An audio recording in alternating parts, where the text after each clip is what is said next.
بقول لك ايه، ما تيجي كده نتعلم ازاي ننطق اسامي الدول، اهم الدول، وكمان الجنسيات بتاعتهم، لان في دول كتير بنتلخبط في نطقها او فاكرين ان احنا بننطقها صح وفي الحقيقه مش بننطقها صح. ف let's get started. واول دوله معانا طبعا وهي ام الدنيا مصر. ما اسمهاش ايجيبت ولكن ايجيبت. ايجيبت حط كده ده ج ايجيبت. اما لما تيجي تقول انك مصري ما تقوليش ايجيبشيان، شيان دي لا، ايجيبشن ايجيبشن. واما اخواتنا من فلسطين اهل العزه والكرامه بالستاين بالستاين.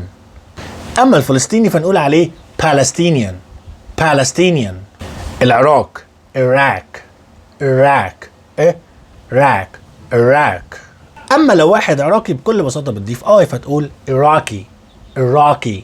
الامارات اميريتس اميريتس.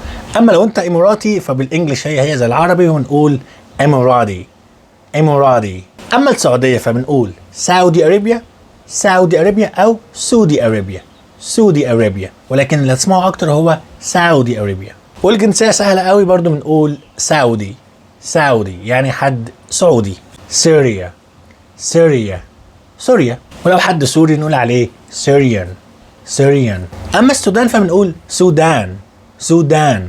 اما السوداني نقول سودانيز سودانيز. والدولة الجميلة طبعا دي لبنان لبنان. ولو انت لبناني لبنيز لبنيز. وقصدنا في كاس العالم موراكو موراكو. خلي بالك ما تقولش موراكو.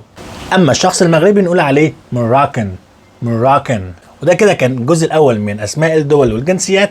اكتب في الكومنتس انت منين وهل كنت بتنطقها صح ولا لا، وايه الدول اللي تحبوا ان انا اقولها في الجزء الثاني. اعمل لايك شير وكومنت. كان معاك احمد ناصر من انجلش تيبس. سلام.